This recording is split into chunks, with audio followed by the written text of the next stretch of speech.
Oh yeah, can I just say we can we can uh we can probably touch on this when we touch on our game as well. But Yeah, I hate the Carlton Football Club. I'll tell you you why. hate the Carlton Football Club. Yeah, I'll tell you why. Why?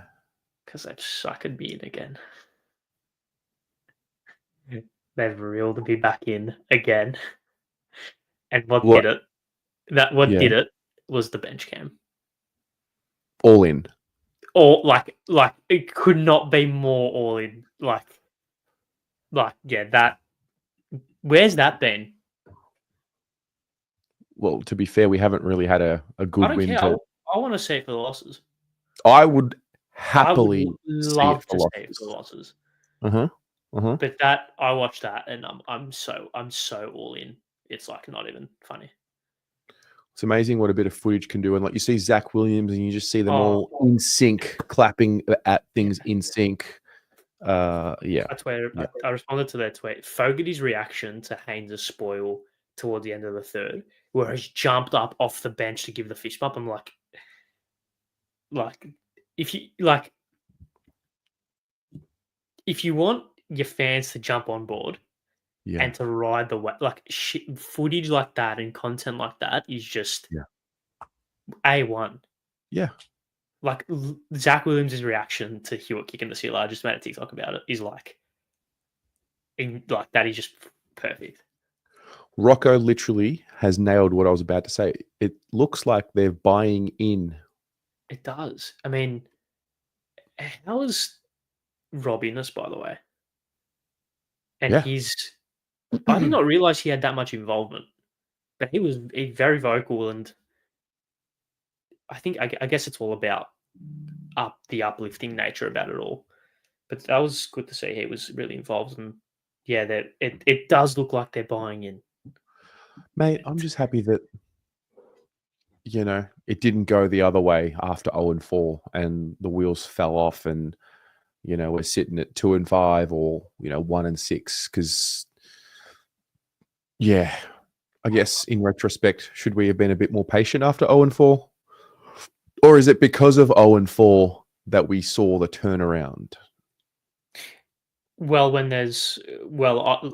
think I probably brought this up when we were 0-4, and you can only really I'm big on it's hard to improve when you live in an area of grey. That's why we've seen clubs like St Kilda be just perennially mediocre because Yeah. they've never truly been horrendous, but they've also never been amazing. So I think it's easier to get better when you're horrendous because you can't sugarcoat anything. Like if we had scraped over the line against Richmond, had scraped over the line against the Bulldogs, and we're 2-2, we're probably not sitting here questioning the club's standards as much as what we have been, which probably doesn't lead to the hopeful turnaround that will continue this week and the weeks beyond. Yeah, that's fair. I think that's fair. But yeah, if anyone from Carlton's watching it, just every game for them, like as much as possible. I don't care if we win by 70, lose by 70. The Giants put out a small clip of Adam Kingsley speaking to the players after their loss as well, and they got pants. In all honesty, so I think it's just an easy way to get the club to get the fans to buy into the project and to get invested. Yeah, unless there was nothing good about the footage in the first 4 weeks and that it couldn't go out because it was just horrendous. But I also doubt that's happened. Yeah. Well, lots to cover. Good evening, ladies and gents. Welcome to the Biased Footy Show. Ahead of, I thought that was very good. I like that. Ahead of round 8, 2025 AFL season. Before we get started, however, we have some very important news to share. It's not about Adam Chera and his suspension being overturned. That is our young man over here, Ari Stamatakos. He turned 21 years of age on Monday. So let's give him a big happy birthday. Well, you're 21 years of age, mate. Yeah, I am. Where's the time gone? Where has the time gone? When I first emailed you about writing on the website, I was 16. Were you really? Yeah, end of 2020. We could Did probably you dig up email? that. You could probably dig up that email. Yeah. I'm gonna do it right now. Ari Stamatakos. Is it Ari Stammer? If it has my birth year in the email, yes. Yes. Thank you for Where do I the birthday messages in the chat. I really appreciate it. But where do I yeah, find whilst you try and locate that, yeah, it's 21. It's a milestone without being a milestone. I think it's a very Americanized milestone because that's obviously the drinking age over there. But it's probably the last real big milestone till 30, I'd say. So we're entering into adulthood, I'd say. This is the first stages, is it? I fear for you. Yeah, thanks. Look, I think I've got. I wouldn't say I have all my shit together, but I feel like I'm on the right track. You are far more advanced than I was at your age. I'll give you that. I was borderline a piece of shit when I turned 21. Yeah. Great. Yeah. That's So, cool. But if only you were on camera in 21, that'd be good. no, it's quite shameful. But no, look, you've come a long way. I still do. I can't find the email because I did delete a lot of my emails, so that's very sad. But I'll probably have a copy. That's fine. yeah, yeah. Wow. Well, I met when you were 16, 2019, 16 years of age. You said 2020. End of 2020, yeah. Dude, that's crazy. I know. Look, mate, I must say we are proud of the young man you are becoming. Been through some things, and it's actually quite it's quite beautiful because there's now elements of layers to the story of people like on the channel. I mean, I think of Tyler and like just had a little girl, and like I think of Zach, who we're starting to watch like his voice start breaking and maturing, and like there's obviously you as well. So it's quite cool. Yeah, I mean, it's a credit to you for giving platform to everyone and to see the No, but journey. but like if you don't come on to the platform, then we don't know who you are. So very true, very true. So yeah, no, it's birthdays are always a little bit of like a moment of like reflection, especially on milestones. I feel so. But no, it'll be good. We'll celebrate hard this Friday. And it's your 21st. yeah, don't act like you're not just don't act like you're not just like jumping for joy at the thought. I don't know if I'll come. I might have something on. Footy's on, isn't it? Yes. St Kilda vs Freo. Yeah, you're busting to watch that. Oh, man. Yeah. Don't know if I'll come. Yeah, just not sure. Not sure. But yeah, that's yeah. There we go. 21. Wow. Do we have to get a photo on Friday? Is that something we have to do? I think we do. Is that something that's like for the memes? Yeah, I think we do. I'll bring a crate to sit on or to stand on. What's the dress code? Cocktail. Oh, I got to dress up? Obviously. Well, I can't just like wear a shirt and like some nice chinos or something? Yeah, no, that's fine. Yeah? Actually, yeah, question for the chat. When I think cocktail for 21st, I'm not expecting. I'm just like a nice shirt, pants, dress shoes, or some like some nice sneakers or whatever. I'm not expecting people to rock up in like suits, right? No, I don't think cocktail means suits. When I think of cocktail, I mean like, okay, maybe a suit but no tie, like open jacket type situation. Probably a jacket. I'll wear a coat. I'll likely wear a coat. Yeah, I was going to say that's smart casual. Yeah, I guess. But I'd also say like smart casual. Yeah, anyways, it's fine. People can wear whatever they want. It's fine. Do you want? I'm going to assume you're getting a haircut before Friday. Like, that's not the kind of hair that you're going to be showing up with on Friday, is it? Tomorrow, 11:30. Been confirmed. Been booked. Don't worry. Oh, it's nice. You want to give 24 hours of the hair to like settle into the 21st. Yeah, because also in case it goes wrong, there's room for error. I mean, God, I have trust in my barber. It's fine. In case it goes wrong, there's obviously room for that error. there's room for error there with the 24 hours. So, Okay. yeah, no, we'll get the haircut. Everything's organized. We'll get the outfit sorted, and yeah, it's all good. Love that. Hey, Jack, happy birthday for tomorrow, mate. How young are you turning? Yeah, happy birthday, Matt. Ari, before we kick off proceedings and go through the games, can you give us the biggest bit of wisdom that you've learnt in life up until this point as you turn 21? Like, what have you learnt? There's no right or wrong answer. It's just your perspective. What have I learned? Just generally, what's your biggest life lesson up until this point at 21 years of age? I think not to get deep. 10 minutes No, into get the show. deep. Yeah, Get okay, let's get deep. A quote that I heard a while ago, and it's always stuck with me, is it's more. I wouldn't say it's necessarily a quote, but it's more like a way of like thinking. And it's Mhm. one bad day doesn't mean a bad week. One bad week doesn't mean a bad month. One bad month doesn't mean a bad year. And I think trying to like living by that as best as possible, I think is a healthy outlook to have on life. And also in the inverse, one good day doesn't mean a good week. One good week doesn't mean a good month, etc. And I think it's important to not get too low and to enjoy the highs, but to not drink your own bathwater, sort of thing, and just to kind of embrace what life gives you. I think. Love that, mate. Thank you. Yeah, a little bit getting a bit deep early, but it's okay. Well, Jack's turning 63.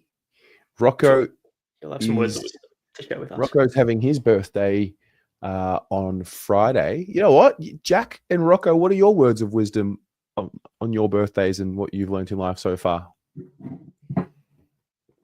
What would be your number one life lesson? Rocco, you're turning 57.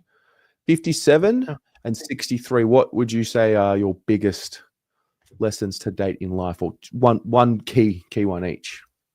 What's yours, mate? What's yours? Because it was your birthday not long ago, so I think it's important. Be good to your mother, Rocco goes. Don't get married. Don't worry. Be good to your mother. I like that one a lot. I do like that one a lot. Yeah. Wow, Don't get married, Ari. It's quite beautiful. I agree. Don't get married. I've heard that before a lot of times. Wait, we'll wait for Jack. I'll get back to you on mine, maybe later in the show. Oh yeah. Anyway, hey, we had a big day today, mate. I know. We did. Although it shouldn't have been a big day, but it was. It was turned into a big day. It was turned into a big day. Chera got off. Maybe we'll touch on it more when we get to the Carlton game. But yeah, I have a feeling tonight's going to be a bit of an extended show. Let's go through the tips. Ari, what'd you get last week? Oh God, I don't know. I know what I'm currently sitting on. I'm currently sitting on 40 tips, which is there's been 8 rounds, so that's 5 tips a round, which is slightly below par, which is great. Last week I got. There's no real good way of finding it. 1, 2, 3, 4, 5, 6, 7. So I got 2 games wrong. Okay, so we both tipped 7. That means you're on 40. I'm on 39. Interesting. Which 2 games did you get wrong? I can't quite remember. Which 2 games did I get wrong? I'll tell you now. I tipped Adelaide to beat Fremantle. So did I. And I tipped the Giants to beat the Dogs. So did I. Oh, so we had the exact same tips. Oh, there you go. The exact same tips, mate. There you go. So, yeah. Now, do you know who's winning the Blue Broad tipping competition? Is it Liv? There you go. Still 2 votes, 2 games clear as well. Liv Morrow. She should be on this show. Yeah. Liv Morrow, which is Rocco Morrow in the chat. That is his daughter. Yeah. She is 2 tips ahead, which is quite a margin. It is quite a lead. It's a lot. Yeah. Yeah, she should be on this show. Get her, She get her should be talking on about the the dad. show. Wait, that's actually not a bad idea. As in, maybe once we get to like the bye, we can bring on the leader of the tipping competition. Workshop that for sure. Well, that's if they are, comfortable getting on camera, which yeah. So Liv is on 49 tips. Methodical Flame still in second. Big Joshy Bootsma with 8 tips last week on 47 as well. Imagine if it's actually him. Can you genuinely imagine? That'd probably be the best moment of my life. The moment I found out about that. Mighty Turnips equal 4th. Deb Sharples 5th. Navy Blue Spirit 6th. Jill Blues 7th. Ethan Shea 8th. Luck _Mitchell 9th. And then Kate SG 10 with Cripper 09. Give him a little shout out on 11. Mate, there's some cool names here. A lot of baggers for life. Teresa Morrow, which I believe is Rocco's wife. Got that right? She rounds out the top 20. So there's a couple of more. Wait, Rocco, where are you, mate? Yeah, you're kidding, mate. What's the story, mate? Rocco, where are you? I can't see your name in the 60s or 70s, mate. We need to sort something out here. Gotta lift your game. That's funny. Rocco is 35th. Oh, that's pretty good. It's actually very good. Where is he? That's pretty good. He's 38th on 44 tips. Okay, that's actually very good to have 3 in one family in the top 50. That's elite. Knowledgeable family. Jesus. Mm. There you go. Well done. All right. Now that concludes the what do we call the intro part? JC junk chat time. The what? JC chat. Junk chat. Yeah. Well, no. It's a trade reference. Right. So your mate. Who's my mate? Big Sammy. Oh, Sammy Mac. Yeah. Love a bit of Sammy Mac. We're too very few. Yes. I'm also getting a bit of an echo coming through. Just. Ooh. I don't hear an echo for you on my end. Will there be an echo after I say this sentence? There is no longer an echo. So whatever you just did worked.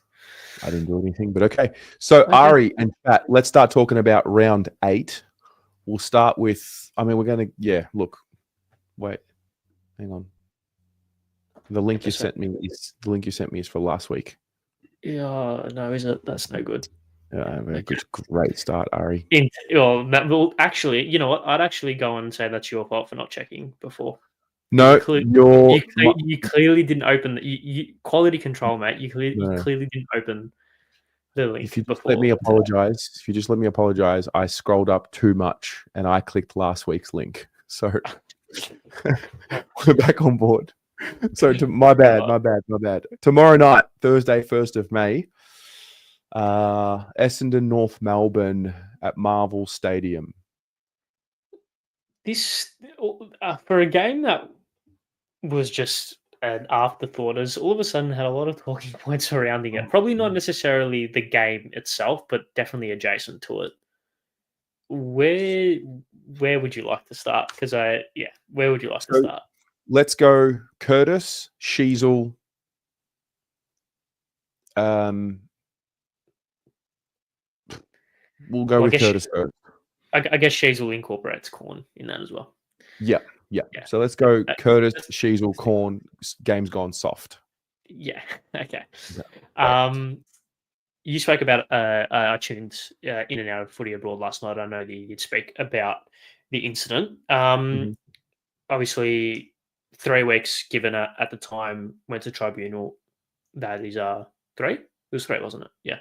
Yeah. That's obviously been upheld, and then North are not deciding to appeal. I think Todd Viney came out in the presser and said that they spoke to their legal counsel and they said there'd be no chance of winning it. So probably just a financial decision, honestly, more than anything. How long? Let me break this down. Let me break this down. Do you think he should have been suspended at all? We'll get to the length of time in a minute. Do you think he should have been suspended? In this day and age, yes. Yeah. Do you I think it was a dangerous tackle? No, So how could he have been suspended for not a dangerous tackle? because I think when a concussion happens, Mm, that's hence why I prefaced it by saying this day and age, because we are so conscious of the issues with concussion. If you elect to do anything and then mm, concuss someone, I think there needs to be some level of it being looked at. yeah. In a sense, should he have gone suspended? I actually don't. I actually don't know. I might retract that. I don't know. I reckon it was clear cut a suspension. I don't think 3 weeks though. I think 1, maybe 2. 3 sends a clear message. And if I zoom out as well, we don't see that type of tackle as much as what we used to. I actually want to give the players some credit, generally speaking, because I think there's been a really improved effort to turn the player and to make sure you don't sort of, if you pin the arms, you don't drive in the back as well with your body, which I just think Curtis, he just got it wrong in the split second that he did what he did. I don't think he tried to knock Sin out, but I think when you pin the arms and drive through with the tackle in the back with your body, there's only one place that head is going, into the ground. There was a similar one that, who tackled Harry in the back? And it was, who? Mark O'Connor, I think. So similar, but I reckon Harry turned into that to draw the free kick. Whereas I don't think Sin tried to draw the free kick, you know? Perhaps. I look at it from the perspective of two things which help Curtis in this case, and that Mm, is his legs were outside of the body. So he mm. similar to how I don't know if you remember. I'm sure you remember the Dangerfield And tackle on Walsh last year. Yeah, yeah. how his legs were on the outside, which kind of allowed him to not, because a lot of your power comes from your legs, especially for a Mm, player as explosive as him, to like propel himself with his legs into his back. So the fact that his legs are on the outside, I think, do help him. And also, Sin's knee hits the ground first, which then shifts the momentum and propels him forward. That I think is a heavy contributing factor in the second half of the tackle, where it looks like the head goes first. I think if Sin's knee didn't hit the ground in the way that it did, which you can't, I don't want to say legislate for, but you can't account for in any tackle, because you can't tackle below the hips. So anything that happens with a person's legs, you can't really take into account. Um, I don't think he would have got concussed. So there's but that. if you go back one step, Sin's knees don't even buckle if there's no force in the back. Yeah, but are we saying to just not tackle anyone then? No, we're just saying I think the difference between this and Dangerfield and even Watson, Dangerfield's body was on the right-hand side of Walsh's body. Yeah. So it was Tackled him like from behind. with his Yeah. arms. Yeah. This one was just Curtis, whether he tripped or it was an accident, he fell like into Sin's back while pinning the arm. So it's not just an in the back, you know? Yeah. I guess I also sit here and say, I was listening to Nathan Buckley speak very passionately about this earlier this Yeah, morning on the it's radio, very great. passionately about this. Um, and he said a line which stuck with me, and that is, you can't legislate concussion out of the game. Mm, You can't immediately give. Yeah, I think that statement kind of speaks for itself. I personally sit here and say what Paul Curtis did was a footballing action. He tackled someone. From a macro perspective, he tackled someone, and the outcome of that tackle was a concussion. Was it extremely dangerous? I wouldn't say it was extremely dangerous. Was it a forceful tackle? I think so. Were there mitigating circumstances out of Curtis's control that um, that that helped I guess, helped. That's not the right word, but that kind of allowed the concussion to happen in a sense. Yes, I think so. Like I said, with the knee hitting the ground first and then propelling forward. Yeah. I Oh, would yeah. then look at the topic of, this is slightly off topic, but Jack Ginnivan kicked the West Coast player square in the penis on purpose and got no matches. Acts like that need to be like cracked down on harder than a tackle gone wrong. Did he not even get a fine or anything? He got fined. He got fined. Oh, he got fined. So like some sort of man, I'm with you. Like that's Yeah. yeah, and that's the opportunity you have right now to stop that action. I don't think we have too many examples of guys kicking in the groin. Like you can stomp that out right now.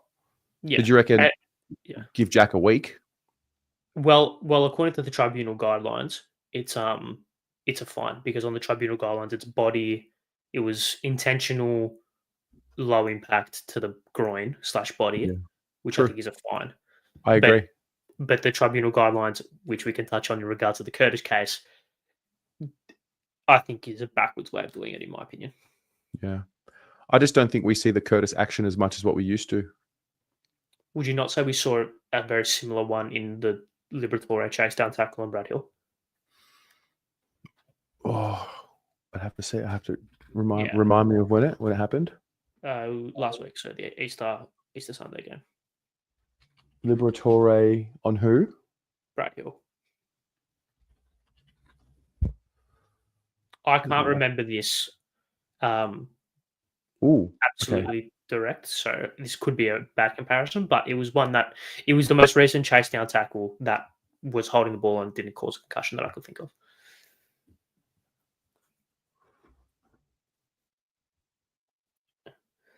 Hang on. Incredible effort for Liberatore to chase down Brad Hill, by the way.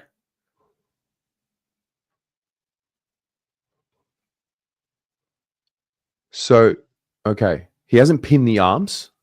Is No. my first thing there. So, like, one arm's free. So, there's a difference. And I wouldn't say he's like forcefully gone into the back. I mean, that's in the body, no? Like, there's no head. There's no head into the ground action there. Yeah, but if that caused a concussion, how are we legislating against that? Okay. We didn't legislate against this one though, right? No, but what I'm saying is that, so another instance which is similar to this one is that Toby Bedford got suspended for a very similar tackle to this last year, where he lunged at the player and dragged him down, and that caused a concussion. And that means I think he got suspended for that. So I think you need to take into account. I think punishing the outcome over the action has gone a little bit too far, in my opinion. Well, I think the action was punished. Because I'm yet to see an example of someone pinning the arms like what Curtis did and driving the body to the back and therefore the head into the turf. All the other ones, like the Watson one on Harley Reid, you can clearly see that Watson's on the side of Harley Reid, on his left side. Yeah. That one there, I can clearly see that there was no pinning of the arms. I think the Liberatore one is the poster boy of how to do a chase down tackle. No, I agree. But like if we're sending a memo out to clubs, I think you show what we just saw there with Liberatore. That is how to show the world that the chase down tackle is not dead. Totally agree. Now, if we're living in a world where that exact same tackle happens the exact same way, but the momentum for whatever reason took Brad Hill's head and hit it into the turf, and he got concussed, the action of the tackle is still the exact same. So it's like, where do you draw the line there? Because I also think, like, in a world where Josh Sinn doesn't get concussed for whatever reason, let's just say he just doesn't get concussed. Yeah, we're not looking at his head. So we're you're not saying looking at it. If he doesn't get concussed, but his head still hits the ground in the exact same way that it did? Yeah. I reckon he would still get a week. I don't think he would do. Yeah. I mean, sorry, I think he should still get a week. I think the fact that he got a concussion brings more gravity to the situation.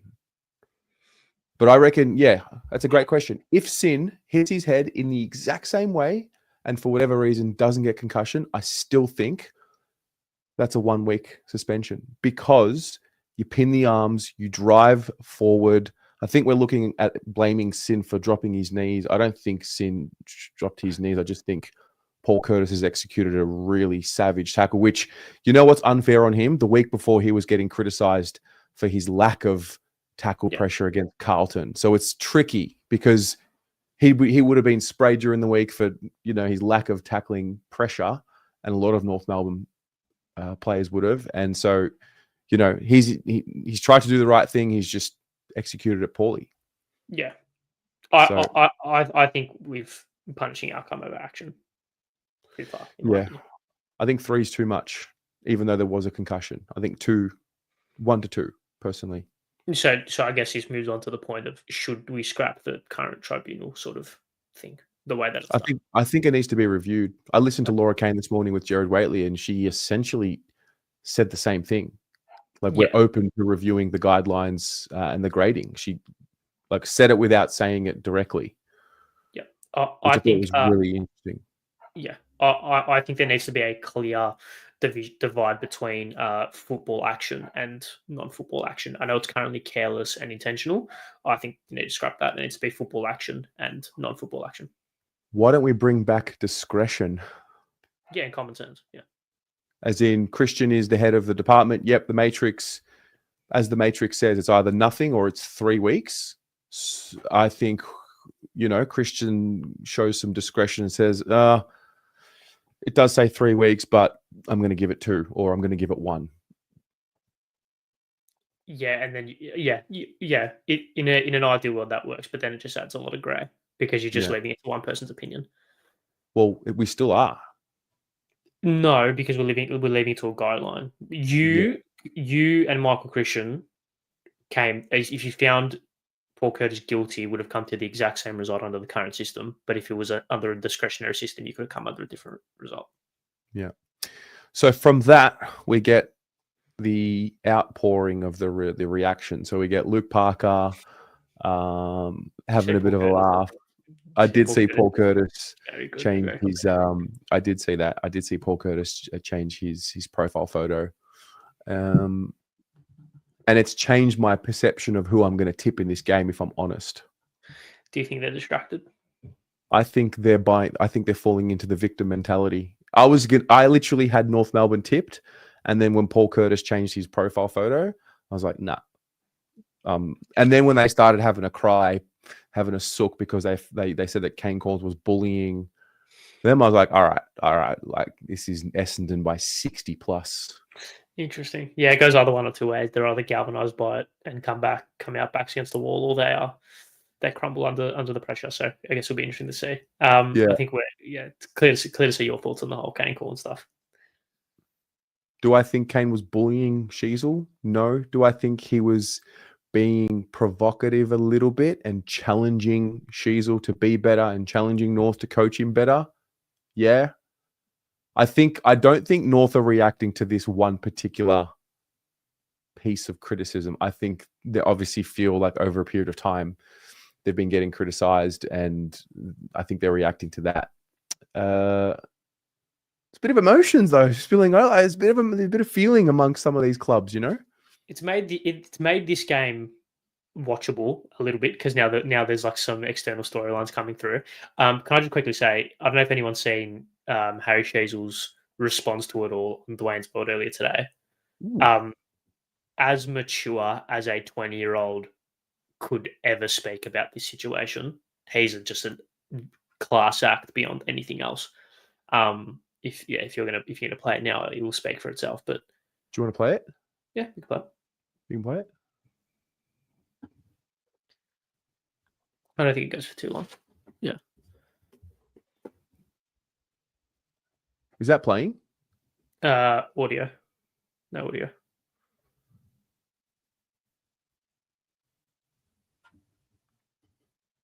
Still on no audio. Yeah. I don't know. Whoa. Whoa. That was Inception. I don't know why that's not playing with audio. You muted on Twitter? No, I don't think so. One sec. Looks like a clean shaven Ari. I'll take that, Petra. I'll take that. Of many footballers to be compared to, I'll take Sheasel. Speaking of Okay. that, on topic now, Nick Dacos was on the players show after Footy Classified last night or whatever that were on Monday night. Yeah. And Bum goes, "You probably won't like this, but I think you look a little bit like Nick Dacos." I said, "Thanks, Bum." Anyway, back to Are you done comparing yourself to Nick Dacos? I didn't. My mum did. Okay. Let's do. Where's Sheasel? Where'd Harry go? There he goes. All right, he's here. Yeah, it's been a big couple of days after what Kane said. Look, to be honest, Kane's entitled to his opinion. At the end of the day, it's his role in the media to have his opinion. I can't really control that. He's entitled to say what he wants. Maybe it overstepped the boundary a bit too far, maybe, but look, the club has supported me really well, and the support that I've had from family and friends and my teammates has been incredible. And at the end of the day, I'm an AFL footballer. I've signed up for all the scrutiny that comes with it, and yeah, it has. I just wish it probably hadn't blown out as much as it has. It's become a pretty spoken about topic the last couple of days, which I just prefer it not to be, but that's just the nature of it. And hopefully I can just get back to playing my best football and this can all kind of blow over. So that's a yes then? You think he went a bit too far, just a little bit? Look, maybe a little too far with some of the terms he used. And I think looking at what he was saying, I do agree. Maybe I can have more impact on games, but at the end of the day, I'm playing the role that my coaches have assigned for me. And at the moment, that's playing it. Last week was playing at half back, and I think on the stat padding side that he said, I don't believe in that. Like, the coaches want the ball in my hand. They want me getting more uncontested football, not less of it. They want me in time and space to use my skills. And yeah, maybe I could be more damaging with those disposals, and always looking at that. I feel like I'm never going to be perfect at it. I'm always trying, but yeah, I think maybe that part of it was harsh, but I do understand what he's saying in his opinion that I could maybe be more damaging with the ball.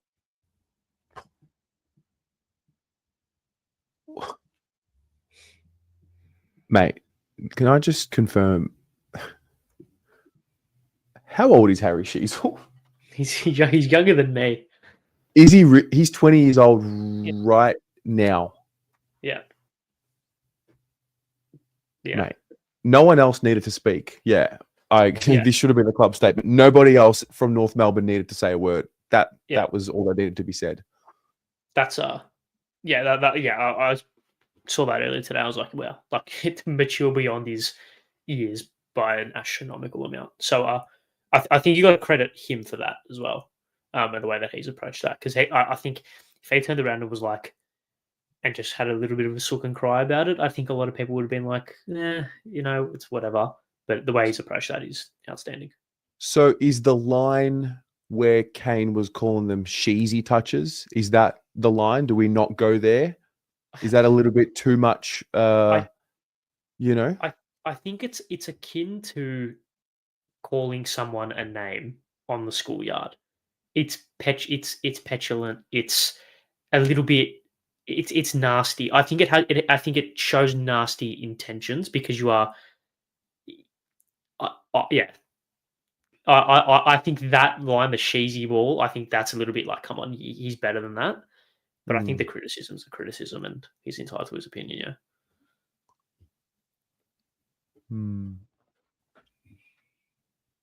It's borderline. It's cheeky, is what it was. I thought it was cheeky. It is, but it's also very. I find it very, like, I don't want to use the word immature, but it is. Like, It is Ma- immature. yeah, like it. Yeah, I think it is, and I think that's the point. It's like, come on, Kane. Like you can criticize someone, but saying that is like, come on. Like he's better than that as well. I think. Like I think when he, well, jokes aside, when he looks down the barrel of a lens and can really give constructive criticism, I think he's good at that. But doing stuff like that, I think, is a cheap headline. Yeah, well, it's the culture of footy media and media in general. The culture of picking out what's wrong instead of over celebrating what's right. And there's also another reality to this. I reckon I've said this many a time. We find it as a society, we find it boring when people are just always Good. positive. Yeah. We can talk about how we don't like that he's targeted Sheasel here, but the reality is everyone's talking about it because everyone's interested in it. Everyone loves the scandal. Everyone loves the gossip. Everyone loves it's entertaining. I'm more interested in watching Harry Sheasel, dominate tomorrow night. Yeah, I know. And realistically, that clip of Harry Sheasel talking like that should be the thing that's plastered everywhere. Because that shows a 20-year-old kid, mature, handling a situation like this in the best way possible. But like you said, it's not. Do you think it was bullying? I think bullying is a stretch. A bit much, right? Like it wasn't bullying. Yeah, it's not. Yeah, it's not bullying. I think the reason why bullying has been used is because of the cheesy ball, which, like I said, has the connotations of like a schoolyard insult, which has the bullying connotations to it. I think bullying is a little bit harsh. I do think he has been constantly critical of them, perhaps when they don't deserve it as much as what he's doing. But I think call that bullying. Okay, let's open up the conversation then. Should North be better than what they are? Yeah, but I don't. Well, we're talking a lot about North Melbourne tonight. Yeah, no, but Sheasel's not. Sheasel is playing probably on par for a third-year player, isn't he? Like he's a third-year player playing in a Pox side and he's playing maybe a little bit below par. Sheasel, yeah. Mate, I reckon Sheasel's in exactly the type of form that he should be at this point in his career. I mean, just generally North as a team. Like, yeah, they should be better. Yeah. I don't know. Like, I think North should look at this as an opportunity. Like, you want to be relevant. You want to be spoken about. You want people, or we can go back to just like making fun of you and not giving you any airtime. Like, lean into it. Like, I think this is an opportunity for them to grow. Well, if they come out on the weekend and pile on 8 goals in the first quarter and Sheasel has 10 touches and 6 scoring involvements, that's a way to make yourself relevant. Yeah. That's a way. That's how you stand up to it. That's why when I see, Luke Parker post a story and Paul Curtis change his profile photo and the club statement saying we're not doing any because they had agreed to do a pre-game or a post-game in the rooms with Kane. Oh man, imagine the message to the boys: win this game. Kane's coming in. He's going to have to look you blokes in the eyes after you pump Essendon by however much and let him melt in his. It kind of gives a little bit of.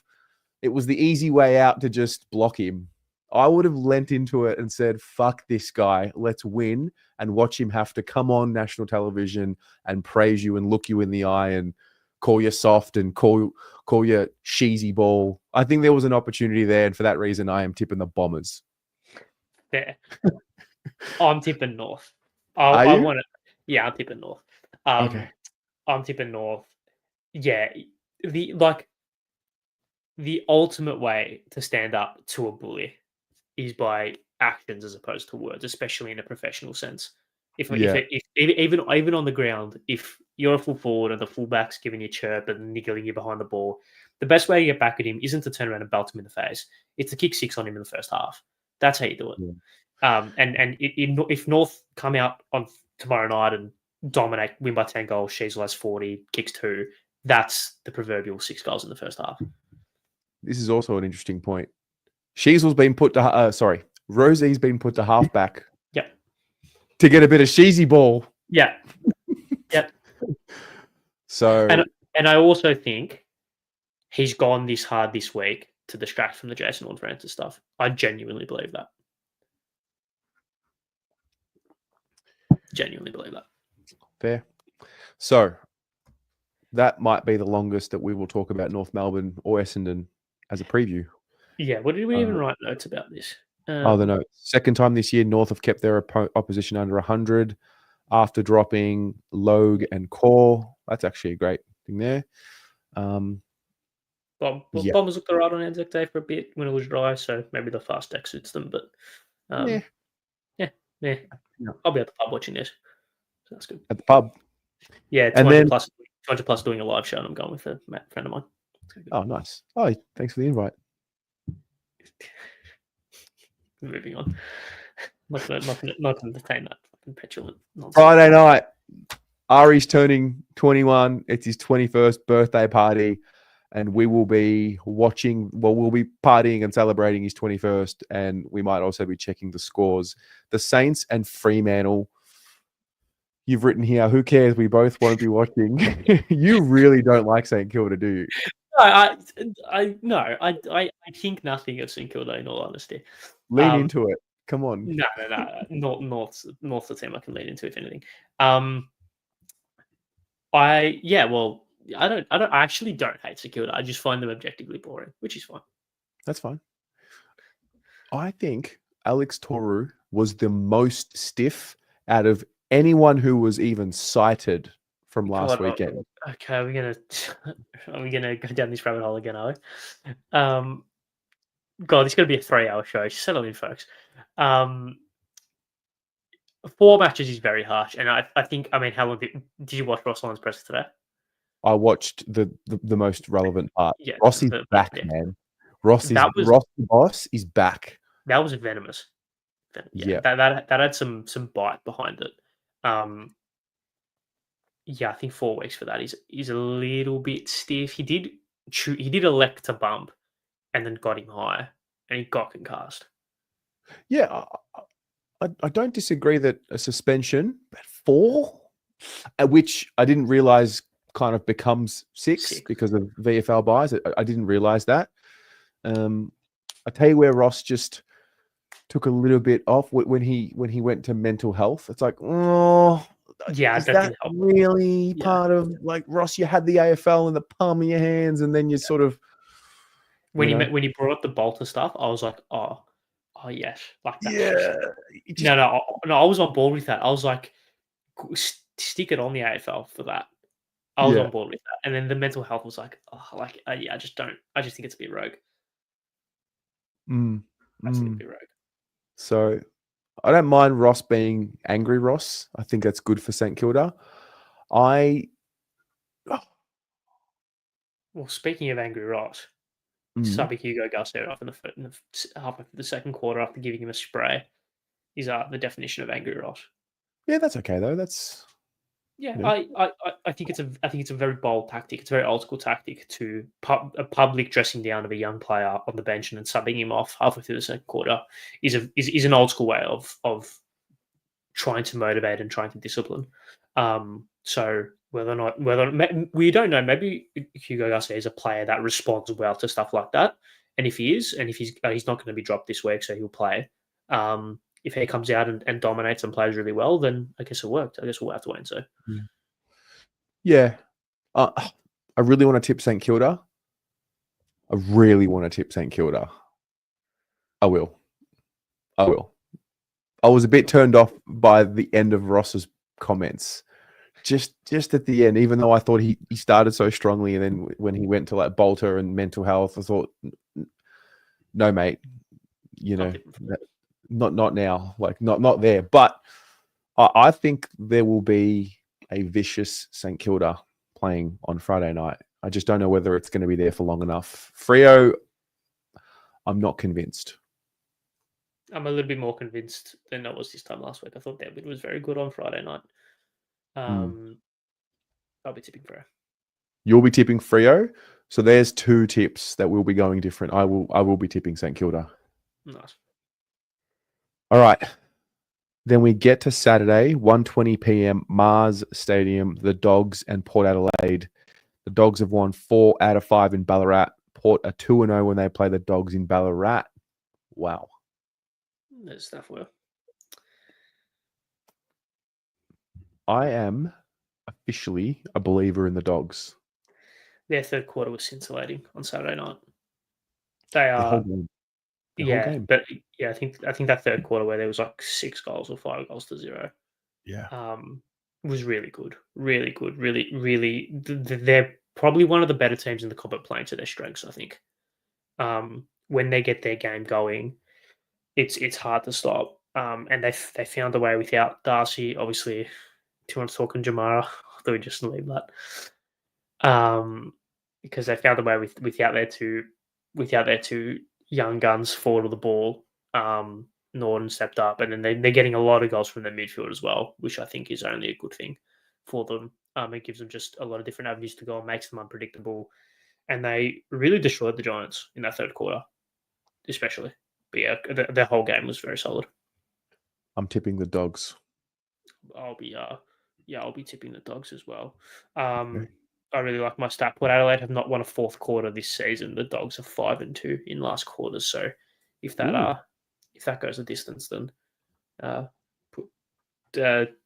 believe that the Dogs will win. I don't encourage gambling. Or just tip them for free. Yeah, tip them for free. In the Blue Abroad tipping competition. God, you're so much better at this than me. Then we get to Adelaide Oval, 4:15 p.m. Here we go. Carlton, Adelaide. I can see what you've written here. The Ben Keys legacy game incoming. No, not this time. You'd hope not. Surely we're not there. this time. No. Oh, okay. Where do we start talking about this game? Are you? Can we get Chara? Can we quickly get Chara out of the way? Yeah, we can get Chara out of the way. Waste of time that was. I think. I would just As soon as I saw the first argument that we went with, I was like, "Oh, we've got it done." I get what they're trying to do. They're trying to get rid of the strikes around the contest. Chera, to call that it's like so borderline a strike, open It's palm stretching, push. Yeah, like it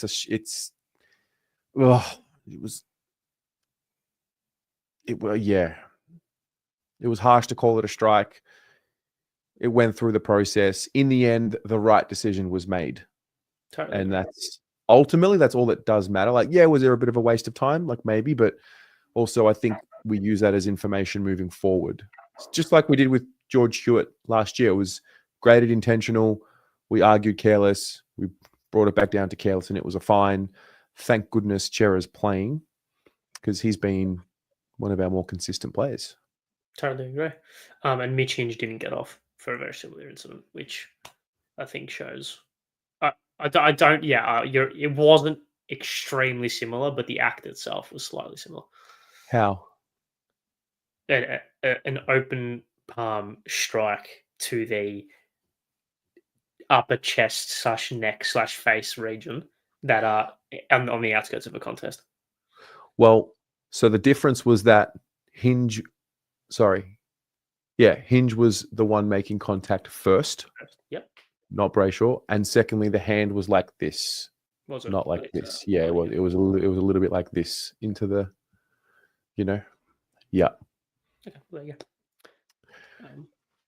So he's going to miss. Nick Murray is still out for a little longer. It looks like Riley Philthorpe will play, and I think Fogarty is going to play. Yeah, Darcy Fogarty will play. He's available for selection after his shoulder issue that kept him out last week.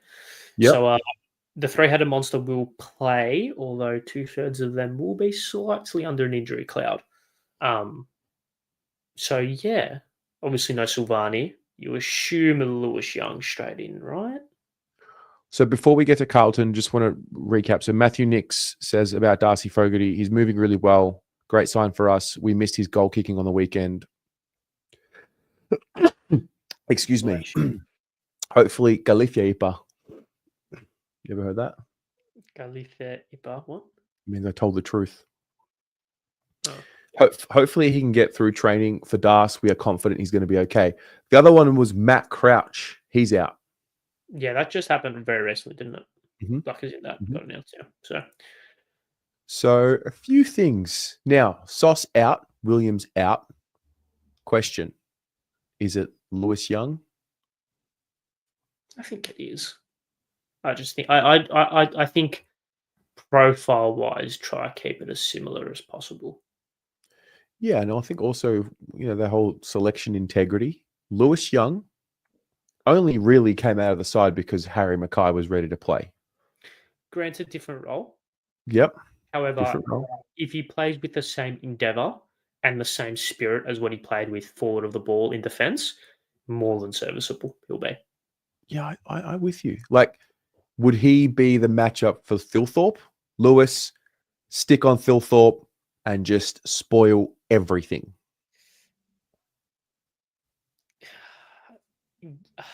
Yeah, he would. Yeah, actually, no, I think he goes for Fogarty. I think he goes for Fogarty. Think he goes to Fogarty. I think Fogarty's a little bit less dynamic, and he's more of a one up, one out player. Yeah. Whereas I think Thilthorpe will probably. Does Thilthorpe play second ruck? Can anyone who knows that can correct me? So I think Fogarty's a little bit more out in front. So I think that probably suits us a little bit more. Okay.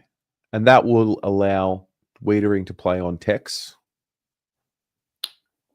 To start on Tex, and then as Tex roams, Wiedering Okay. floats. Well, how about this? Why don't we just win the midfield battle and the ball put the doesn't get in pressure there. on? The ball doesn't get in there.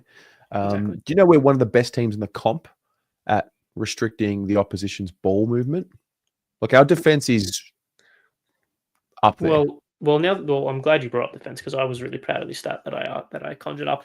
So a lot has been made about the Crows and their ability to kick goals. So they kicked 100 points in 4 out of their 7 games so far this season. In those games, they've kicked them in against the 18th, 15th, and 14th ranked defense. Their other 100 plus score came against the Cats, who were the 5th ranked defense. So I'm not going to call them downhill skiers, but the teams that they have bashed up on aren't the strongest defensive sides. And in the other 3 games they've played this season, they were kept to 90, 67, and 52. And they played the 4th, 9th, and 2nd best defenses, respectively. Carlton are ranked 3rd for defense so far this season. So that obviously compiles with your point of the fact that we are very good at restricting ball movement.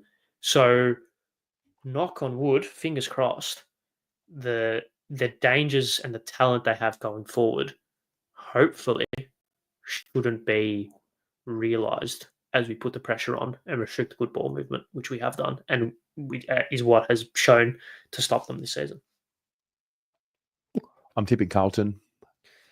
I'm definitely tipping Carlton. I think I just, if we're, mate, think about it.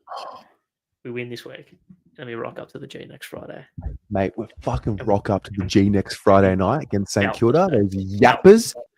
Oh, we put them all back in there. Oh, man. Put them right back in there. We're 5-4, and it's so back on. It's not even funny. It's so back on. Can't believe I had to try and sit through a reality where St Kilda supporters are getting online and having the nerve to say one word. Yeah. To even think about speaking a word is one thing. And then there's recording it. Imagine. So I'm with you.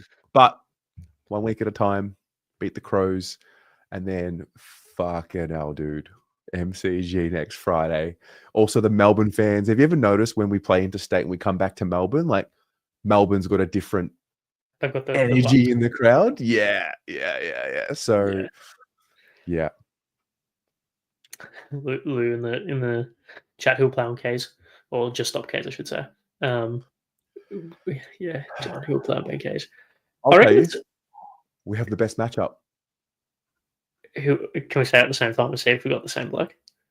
1, 2, 3. Nick Haynes. Matt Carroll. Nick Haynes is better. No, Nick Haynes is better. It's absolutely Nick Haynes. Yeah, Nick Haynes is better for sure. Yeah. Did you have any reason to sign the Nick Haynes apology form this week? No, because you're allowed to make judgments on a player based on games that they play and not carry that into the future. I think Nick Haynes has had a very good last 3 weeks. And he was stupidly good. Dude. Stupidly good. Yeah.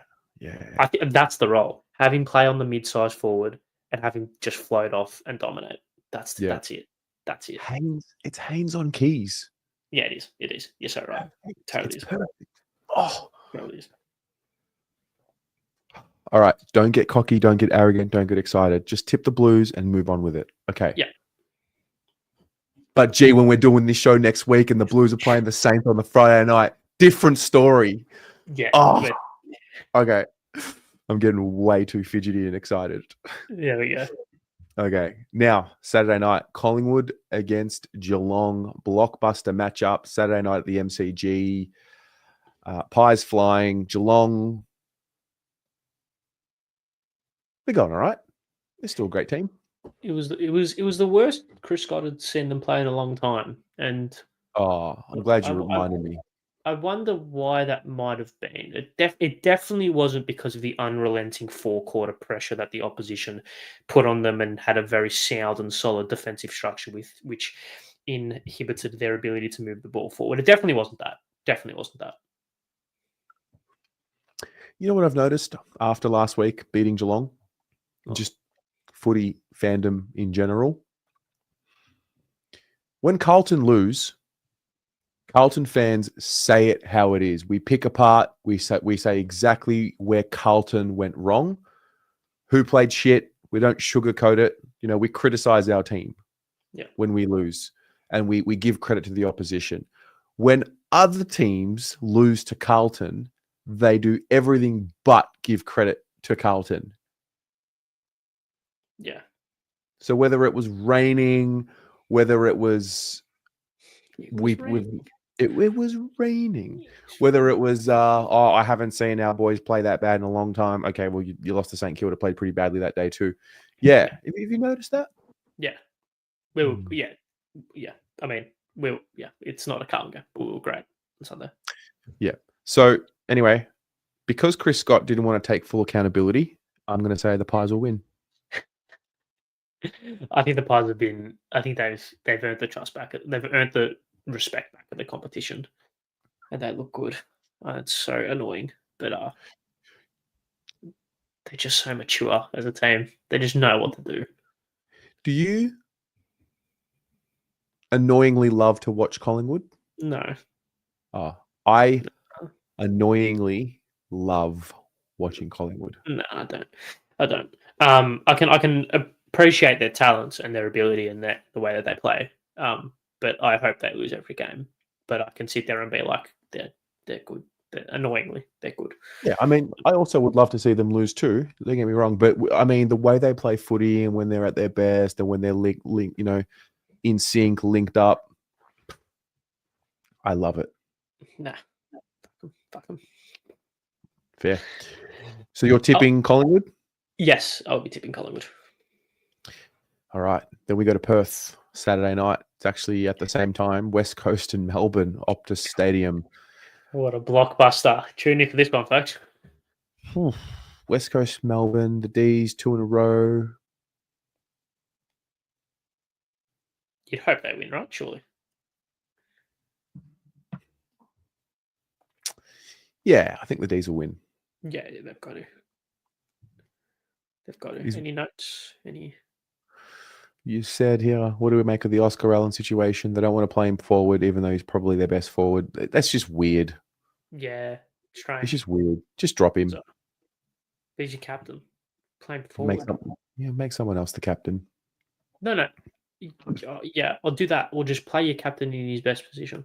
Yeah, that's what, as in either play him forward or relinquish him of the captaincy and give it to someone else. Yeah. I think they're doing it to keep his value up so they can get rid of him. True. Because I think they like their mix of Waterman, Reed, and whoever else they're playing. I can't quite remember. I'm tipping the D's. Yeah, I will be tipping the D's. Then there's a massive game at the SCG on Sunday, 1:10. GWS, Swans, massive game for both teams. Can the Swans overcome a potential 2-6 start with their big injury list in the coach's first season of coaching in the league? I think it's a interesting thought. You know, it's an Because- interesting thought. Well, Pommy deserves the credit here. He was the first one to call GWS frauds, interesting. and they are starting to show some fraudulent activity. However, you mentioned Kingy's post-game speech in the rooms earlier, and I think that is accountability, and I think that's a good sign. I tend to agree. I'm the Giants' number one second supporter. I just like what they do. I like what they're about.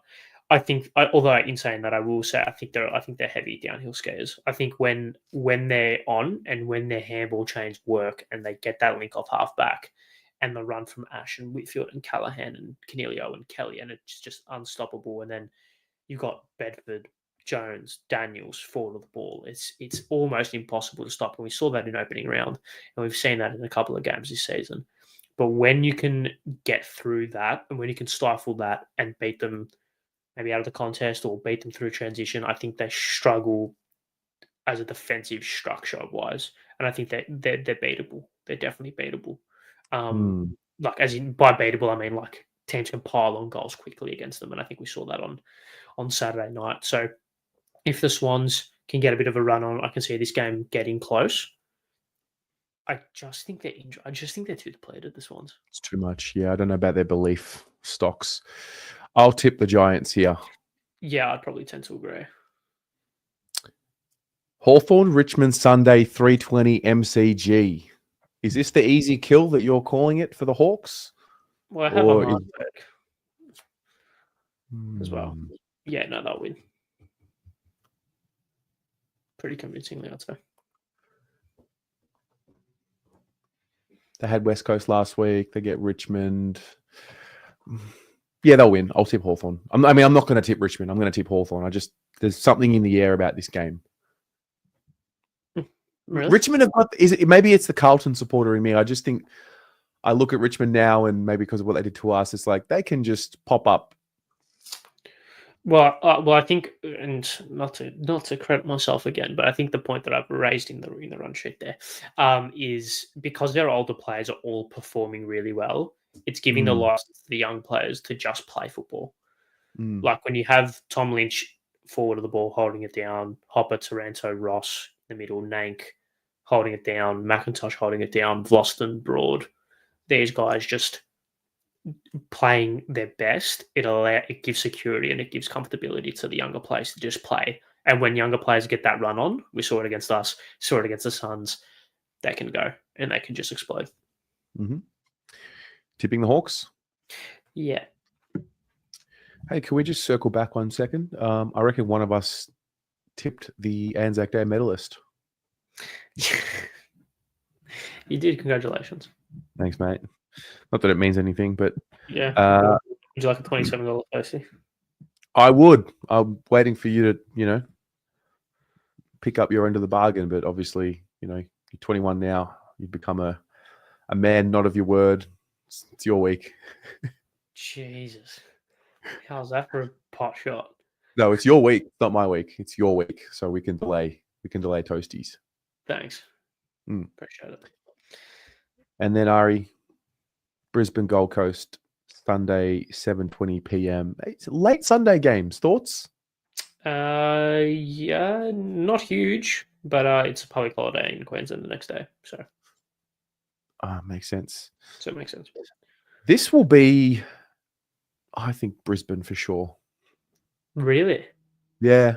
I'm tipping the Suns. Are you? Okay. Yeah, Let's I unpack it. reckon this is the game. I reckon they had the slap in the face, cold bucket of water splash over them with the Richmond game, and I think this is the game where they show it that they're serious. I just think Brisbane, they've kind of cruised. They got a little bit of a spike last week. They needed to get the contested side of the game back, and they did. And I don't think they'll be cruising into this game. I think they'll respect the Suns, and there's always a little bit more in these kind of games. So So I'm a believer of the Brisbane Lions at the Gabba as well. Yeah, it helps. It certainly does help. Yeah. So we've got 3 at this stage, 3 tips that are different. You're going to tip North. I'm going to tip Essendon. Yeah, I'm going to tip Freo. I'm going to tip St Kilda. And are you tipping who are the Dogs playing again? Port. No. Port. Yeah. Yeah, I'm tipping the Dogs. Yeah, right. What did we actually just circling back on that briefly? What do we make of that Horn Francis situation? It was a non-issue to me. Yeah, he got a little bit emotional. I mean, of course he did. There's a bit of venom in that situation, and his teammates just settled him down. He played well. Yeah, no, he did. He did. I thought he played well. And also with that thing with Ken, I genuinely reckon he just thought Ken stopped talking, and that's why he walked away. Yeah. Yeah. He's a young man, and he's a passionate young man that struggles to control his emotions, which a lot of us are.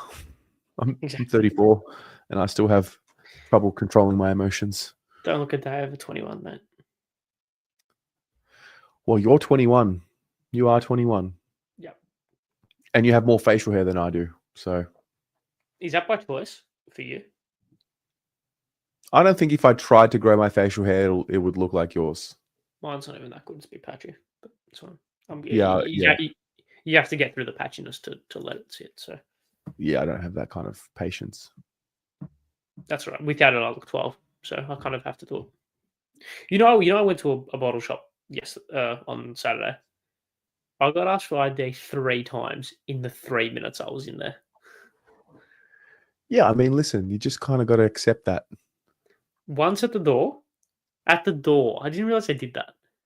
Once when I was walking around to find what I was going to get, and the other one at the checkout. I was in there for no joke 3 minutes, if that. I mean, you know, there's going to come a point in your life where when you do get ID'd, it'll be a compliment. True. Good point. Yeah. Yeah. I haven't been ID'd for a very long time. Yeah, that tracks.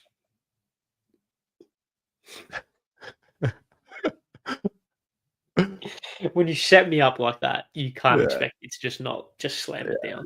Nah, mate, take it. It's yours. That was your moment. It was a tap in. What do you expect me to do? Not just smack a top corner. Yeah. And that's that, mate. We've gone through round 8. We finished strong. We were looking pretty. We were looking like this was going to be like a 2-hour extravaganza, and we just lucky there was a couple of dead games. Hawthorn, Richmond, nothing. Melbourne, West Coast, nothing. Yeah, a couple of dead games, but we powered through. Is that all the talking points? Is that it? Is that us? Anything else happened, chat? Anything else you want us to briefly touch on? I mean, we touched on the suspensions. Touched on. Oh yeah, what do we make of Sam Mitchell swinging Tom Barras forward? By the way. Oh, like did I? I didn't see it. I wasn't watching, to be honest.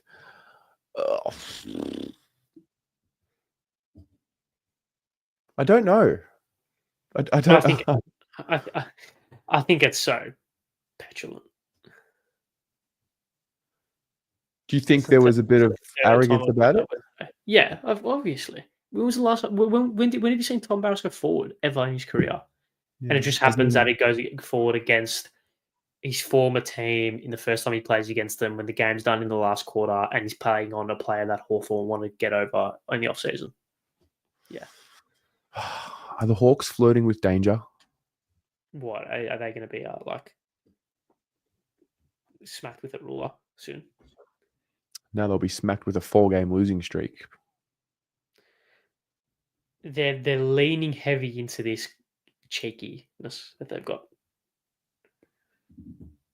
Imagine if the Bailey Smith cheekiness was playing on the Hawthorn team, by the way. That'd be true. Oh yeah. Did you know Jack Silvani was fined? Yeah. No, I Did you didn't know that. see? I didn't know that. No, I actually didn't. Did you see that he had made contact with an umpire and that's why he was fined? No.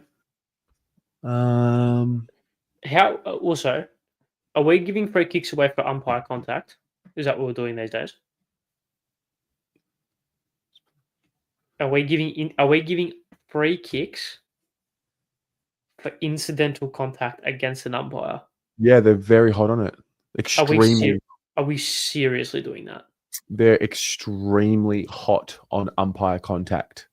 Extremely hot. That's just ridiculous, I think. Once again, no one's going to the game to watch the umpires. The best time the best result for an umpire after the game is when no one talks about them. Mhm. Stop putting them front and center. Well, stop hitting them. Stop running into them. So the players, Mhm. the players, the people who are paid hundreds of thousands of dollars, who have hundreds of thousands of people buying tickets to watch them play their sport, Yeah. have to adjust the way that they play their sport because of the umpires, because they can't, because if they accidentally contact them briefly or like slightly, it's a free kick. Well, I think so. Today there was Sammy Edmund made a report that the AFL has made. The AFL has put out a contact to each club saying that they're going to. There's been an increase in incidents of umpire contact in this season, and so they're stamping down on it. And there will be fines and suspensions if it continues to happen. And then the other one as well was the standing rule. So some of the teams are not taking the mark and then walking backwards, but cutting off the 45 kick. Yeah, Collingwood will do that on Anzac Day. Yeah, Spoke about it. Yeah, so those are the two things. Luckily, we play on a Saturday. So, I mean, tomorrow and Friday, I think there'll be bulk free kicks paid. Yeah, for sure. Yeah, that's going to be interesting. Yeah, very. But back to the umpires. I mean, umpires ball up and they go straight back. They don't change the way they move at all. So no, they don't. No, they don't. But George Hewitt is jostling with an opposition player to protect space. Yeah. And he's being pushed and cannot control where he's going. Do you reckon he got pushed with the umpire? He was jostling with the player. But do you think he got pushed into the umpire? It's not as if the umpire was running backwards and George Hewitt's run off the back of the square and hip and shouldered him. If George Hewitt stops, so I put this question to you: if George Hewitt stops because he realizes he's about to hit the umpire after jostling with the player, Stanley taps it down to whoever he was on. They go forward, kick a goal, and we're looking at George being like, "What are you doing? Why are you stopping?" Mate, I'm with you. This is what happened. I don't have footage of it. I saw it. I have seen it. Carlton Blues fans maybe posted it. Oh, here we go. Got it. Hang on a minute.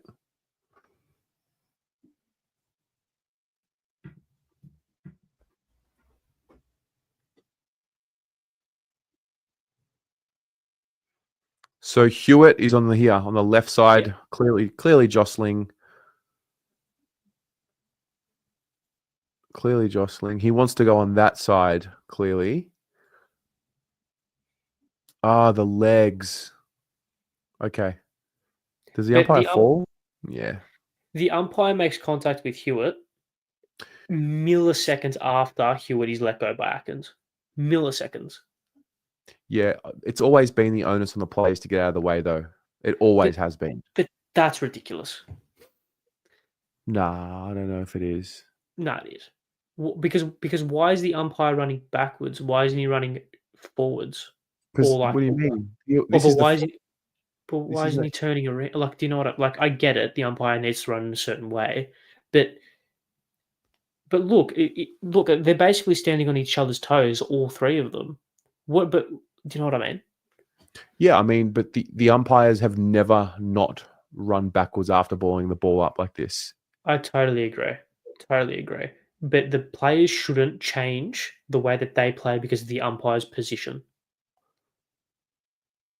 because we're not there to watch the umpires. We're there to watch the players. Let the players play. I don't know. I think George is What do you unlucky, think? Do you bit think he's stiff. negligent? Do you think he's negligent No, in his I behaviour? think he's a bit unlucky. I think he needed to release earlier here. So is that worth? Earlier. Is that so? 30 seconds to go. 30 seconds to go. 4 points. Grand final. That happens. Yeah, look, we can hypothetical put any situation and make it a granny and make it an elimination and make it a 1 point game. We can do whatever we want and add mayo to it. Doesn't matter because in that case he might get a fine and still win the flag. Was it a free kick against? Yeah, that's my point. Free kick. That's my point. That's my point. Yeah. So I don't. Sorry if that's been completely Sorry. Yeah. Okay. The fines, fair enough. Suspensions, I would hate to see it unless it's deliberate. Yeah. The free kick's a joke. Okay. All right. Now I can come with you on this journey. Sorry. Yeah. Okay. I thought that was clear. Now that it's not. Okay. Fair enough. Yeah. So it was a free. Oh, great centre bounce stoppage, by the way. Can we just take a look at this? Look at the setup here. Watch Cripps. Breaks away from Holmes. I've been watching Jeff White, right? So you look at the coning here. You look at the way his chest is squared. So we know that this is the tap zone. It's just great stuff. Oh, it's just awesome stuff. Oh, wow. So we're already ready. We've reacted, eyeballs connected. Chera knows what he needs to do. Georgie's away here, potentially. Oh, they've already blown the whistle at this point. Yeah, okay. Damn it. Yeah. So my issue's with the free kick, not with the fine. That should have made that clearer. Your issue is with the free kick. Whoa. Actually, this is all right. Hey, I can do this. Is that right? It's a bit like we're a bit close, yeah. We're a bit close together. Yeah, all right. Yeah, my issue's with the free kick, not with the fine. So I should have made that clearer. Yeah, stiff. If it's a granny. Imagine the uproar. Yeah, because in that moment, you can just say, fuck it, if you're an opposition player, and push him into the umpire. Yeah, or imagine. And be like, whatever, cop the fine. Yeah. Imagine after Akers kicks that goal in the semi and they go forward. Oh, because of that. Oh. Yeah. Anyways, Ari, it's been great, mate. What a great show. Yeah, we recovered well after a 50-minute discussion on North, which is just too much. That anyone should ever do. Well, I mean, North ball. Spare me. Ladies and gents, see you tomorrow for teams. What the hell, man? What? Yeah. It's Thursday. Like, that's it. We're almost there. Yeah. I'm so excited. It's weird. For the first 4 weeks, I wasn't excited, and now I am. Yeah, I was dreading footy. Now I can't wait for it. God. We're easily manipulated, aren't we? We are. We're suckers. All right, guys. Good night. See ya.